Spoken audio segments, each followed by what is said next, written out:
Terima kasih Bapa, tiada berkesudahan kasih setiamu Tuhan. Tak pernah habisnya rahmatmu, selalu baru setiap hari Tuhan. Sebab itu kami naikkan syukur kami. Segala hormat, pujian, hanya bagi namamu Tuhan. Terima kasih Yesus.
hati kami bersuka, segenap jiwa kami bersyukur. Mazmur baru, nyanyian baru mengalir melimpah, dan kami mau bersorak meninggikan-Mu, Allah yang dahsyat, Allah yang agung, Allah mulia. Oh Yesus, Kau terbesar, Kau termulia, Kau agung, Kau dahsyat. Thank you, Jesus. Oh, praise the name of the Lord our God. Oh, praise His name forevermore. For endless days we will sing Your praise. Oh Lord our God. Praise the name of the Lord our God. Oh, praise His name forevermore.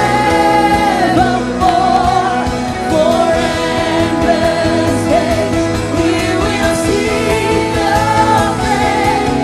Oh Lord our God. Oh, praise the name of the Lord our God. Oh, praise His name forevermore.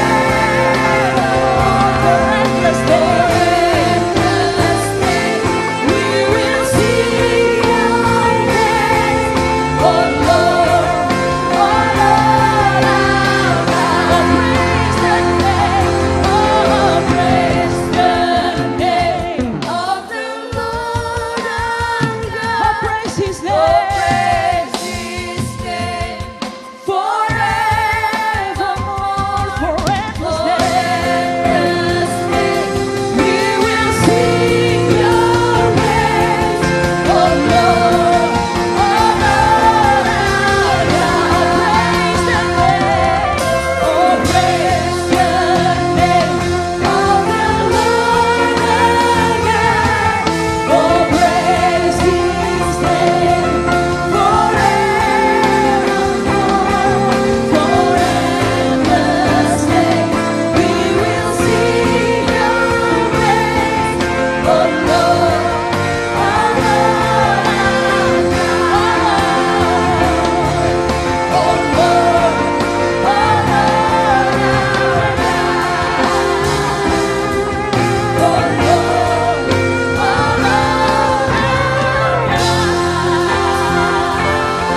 Segala pujian hanya bagi nama-Mu Tuhan, sebab Kau yang layak ditinggikan di tempat ini. Haleluya. Amin. Terima kasih Tuhan.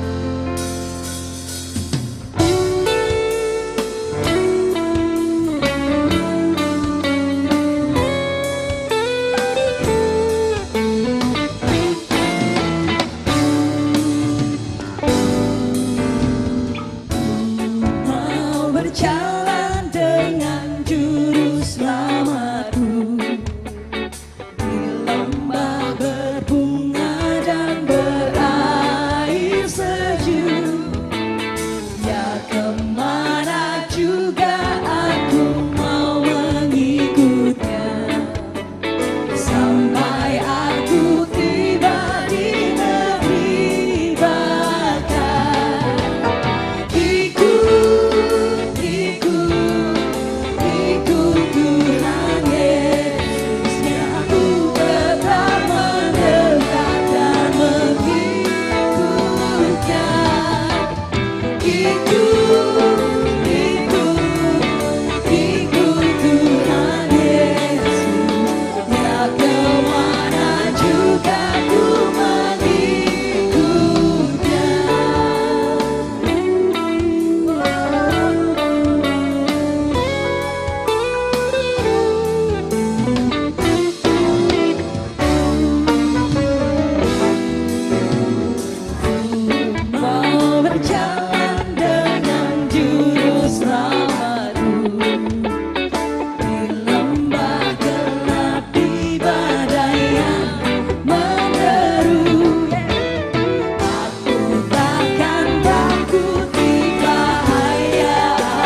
membuatku berarti. Karena Yesus Tuhan, tempatku percaya dan berharap. Ku buka mataku, lihat sekelilingku.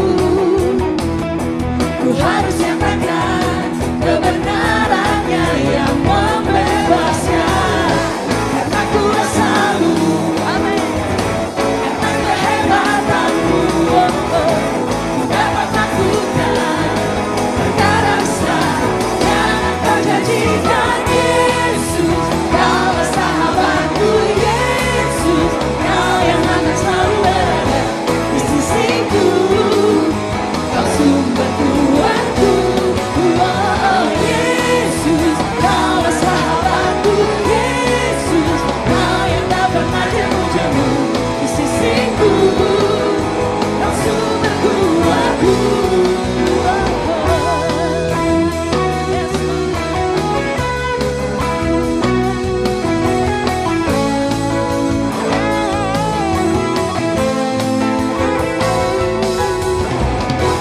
Hidup yang kupilih membuatku berarti. Karena Yesus Tuhan, tempatku percaya dan berharap. Ku buka mataku, lihat sekelilingku. Ku harus nyatakan kebenarannya yang membebaskan. Karena ku rasamu, karena kehebatanmu, ku dapat lakukan perkara besar yang Engkau janjikan. Yesus, Kaulah sahabatku. Yesus, Kau yang akan selalu berada di sisiku. Kau sumber kuatku. Oh Yesus, Kaulah sahabatku. Yesus, Kau yang tak pernah jemu-jemu di sisiku. Kau sumber kuatku. Kau sumber kekuatan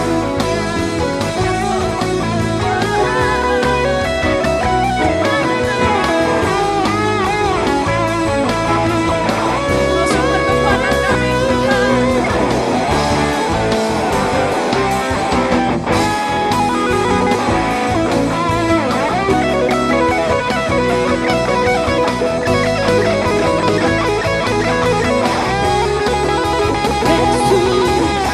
Yesus, Kaulah sahabatku. Yesus, Kau yang akan selalu berada di sisiku.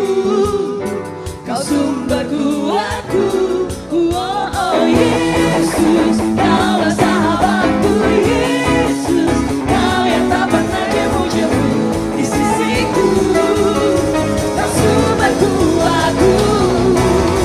Yesus, Kaulah sahabatku. Yesus, Kau yang akan selalu berada di sisiku.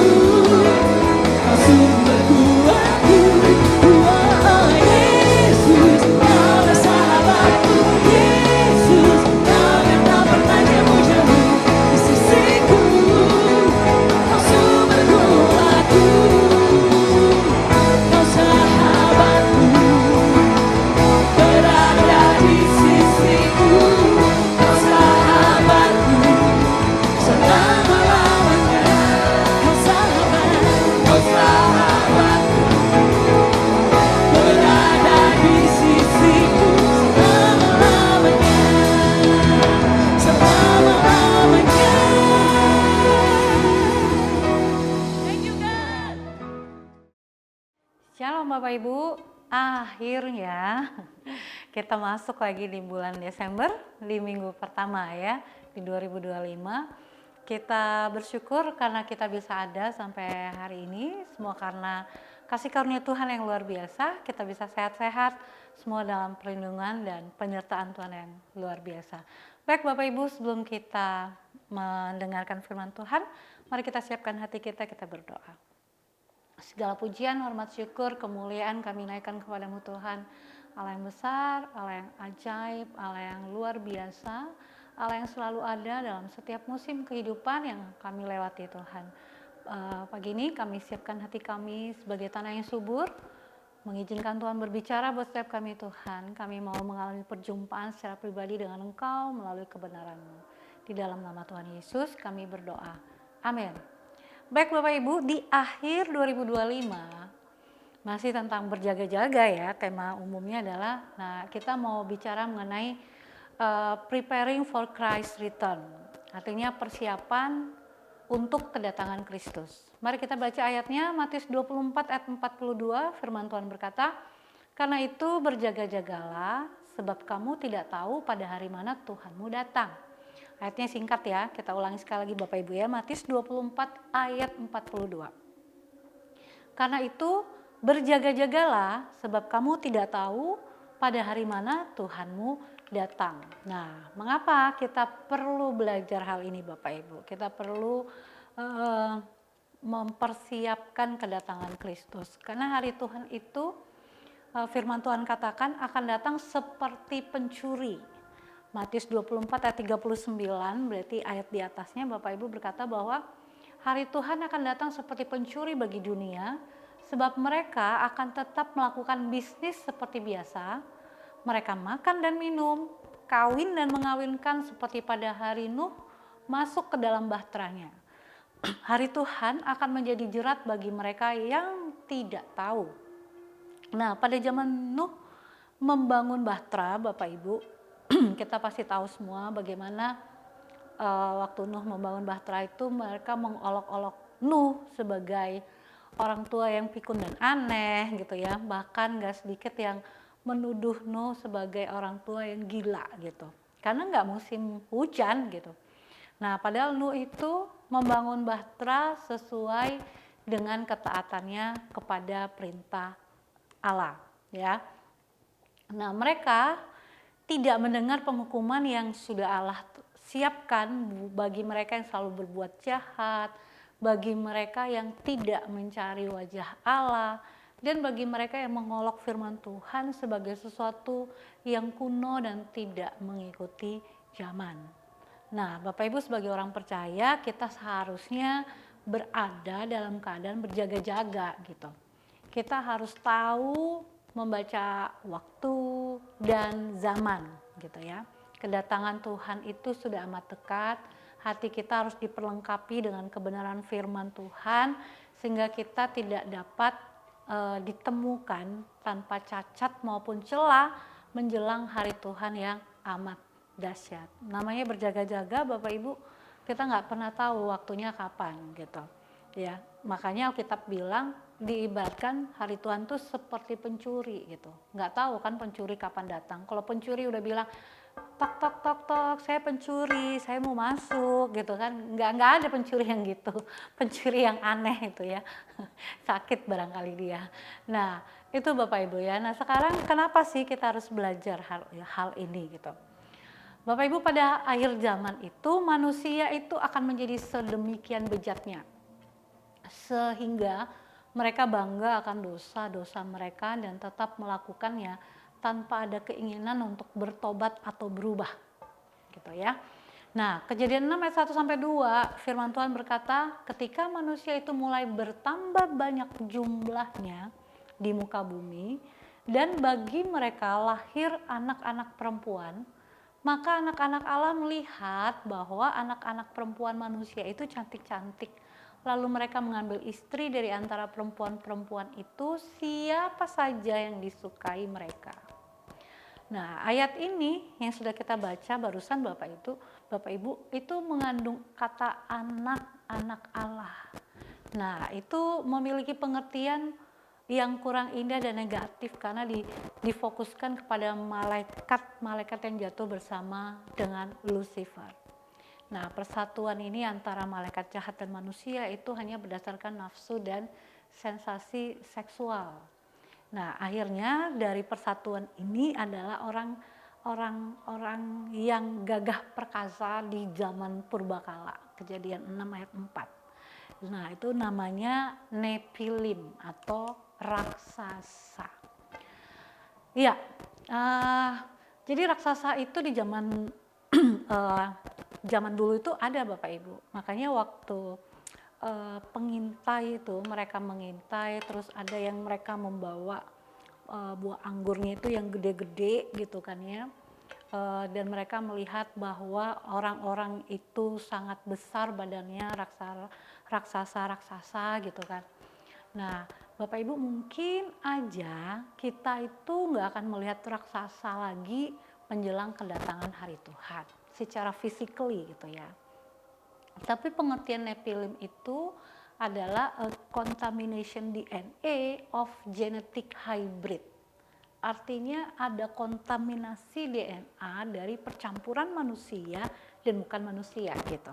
Nah, jadi makanya jadi kita ngelihatnya bahwa mungkin secara physically raksasanya bukan yang memang berbadan besar seperti Daud dan Goliat, di mana Daud itu kecil sekali, kemudian Goliat itu besar, udah biasa berperang gitu kan ya.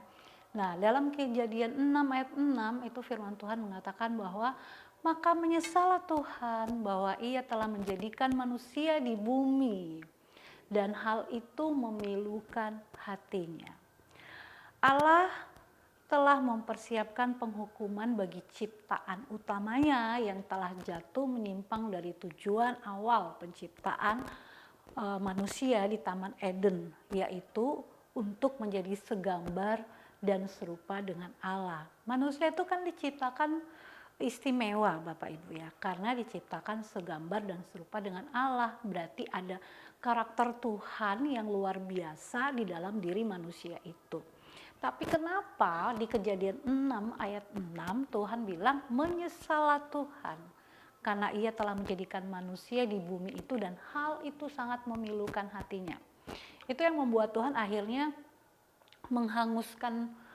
membumi hanguskan manusia dengan air bah gitu. Jadi Tuhan menghukum dunia dengan air bah gitu. Ya, karena banyak sekali kejahatan yang sudah dilakukan oleh manusia yang diciptakan oleh Tuhan. Nah, Tuhan itu terluka waktu melihat rumah tangga berantakan, anak-anak mengalami pelecehan gitu ya, ketidakadilan itu merajalela dan orang-orang yang membanggakan dirinya dengan kejahatan.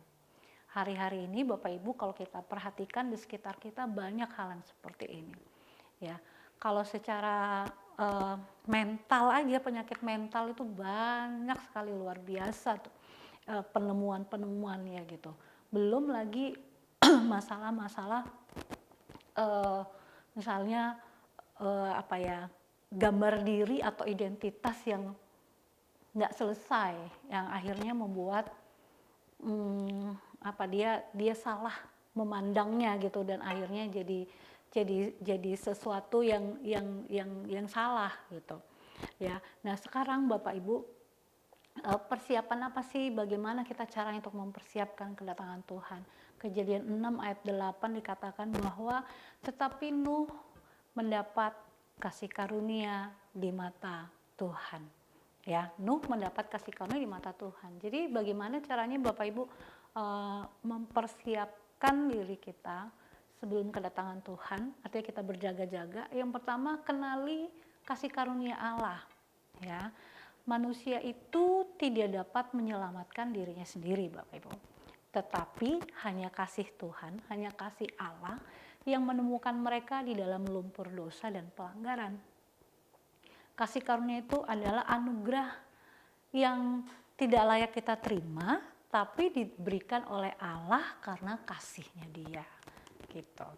Ya, jadi itu yang pertama, mengenali kasih karunia Allah. Banyak sekali kasih karunia Allah yang Tuhan nyatakan buat kita. Ya, kita masih bisa hidup sampai hari ini, itu semua karena kasih karunia Tuhan. Yang kedua, ya nggak bisa enggak percaya kepada Yesus Kristus. Yohanes 3 ayat 16 firman Tuhan berkata, karena begitu besar kasih Allah akan dunia ini, sehingga ia telah mengaruniakan anaknya yang tunggal, supaya setiap orang yang percaya kepadanya tidak binasa, melainkan beroleh hidup yang kekal. Jadi bagaimana caranya kita mempersiapkan kedatangan Kristus selain mengenali kasih karunia Tuhan, ya harus percaya kepada Yesus Kristus gitu loh. Nggak bisa enggak gitu. Yohanes 1 ayat 12 firman Tuhan berkata, tetapi semua orang yang menerimanya diberinya kuasa supaya menjadi anak-anak Allah yaitu mereka yang percaya dalam namanya.